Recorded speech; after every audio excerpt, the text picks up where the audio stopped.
Brought to you by NBC bearing, भारताची पहिली bearing उत्पादक। गडकरी रंगायतांमध्ये कार्यक्रम झाला। त्या कार्यक्रमात चित्रफित दाखवताना किंवा त्याच्यानंतर संजय केळकर जे आहेत भाजपचे आमदार, ते असं म्हणाले की ठाण्याची महानगरपालिका तिथला जो कारभार आहे तो एकाच्या सांगण्याप्रमाणे किंवा एकाच्या रिमोट कंट्रोलनुसार चालतो आणि त्यांचा रोग हा उपमुख्यमंत्री एकनाथ शिंदे साहेबांवरती होता।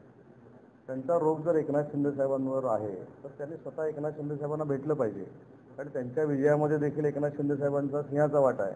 त्यामुळे त्यांना जर काही शंका व्यक्त झाली असेल, त्यांचं महानगरपालिकेमध्ये कोण ऐकत नसेल, असं होणार नाही, पण त्यांनी शिंदे साहेबांना भेटलं पाहिजे। शिंदे साहेब देखील ठाण्यातच राहतात, स्वतः प्रसारमाध्यमांकडे येऊन अशा पद्धतीनं महायुतीच्या नेत्यावर बोलणं हे योग्य आहे असं मला वाटत नाही।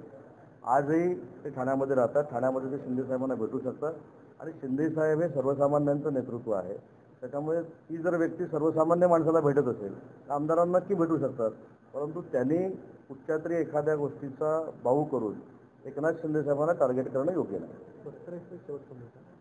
मुख्यमंत्री आणि उपमुख्यमंत्री यांच्यामध्ये काहीतरी बिनसं बिघडलं ही चर्चा मागच्या काही दिवसांपासून सुरू आहे, पण आता असं देखील म्हटलं जातं की ज्या नगरविकास करायच्या फाईल्स आहेत त्याच्यावर त्याचा खुद्द मुख्यमंत्र्यांचं लक्ष राहणार आहे, वॉच राहणार आहे। नेमकं काय चाललं? राज्याची सिस्टीमच अशी असते, राज्याचे जे प्रमुख असतात ते कुठच्याही खात्यामध्ये हस्तक्षेप करू शकतात, परंतु देवेंद्रजी फडणवीस हे नेतृत्व अतिशय चांगल्या पद्धतीनं एकनाथ शिंदे साहेबांना विश्वासात घेऊन काम करत आहे।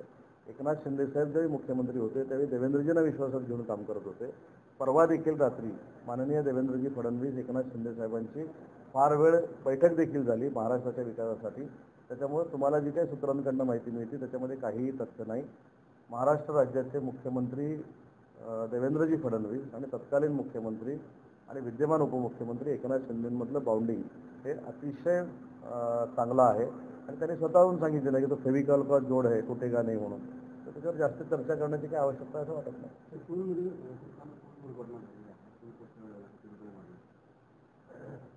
जो पूल कोसळलेला आहे त्या पुलाला तातडीनं MIDC मार्फत निधी द्यायचं निश्चित करण्यात आलेलं आहे आणि त्याचं टेंडर देखील 15 दिवसात जारी होईल।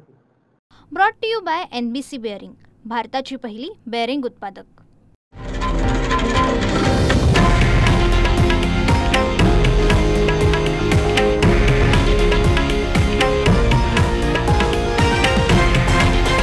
हे आहे देशातील नंबर 1 न्यूज नेटवर्क आणि आपण पाहत आहात TV9 मराठी, एकमेव।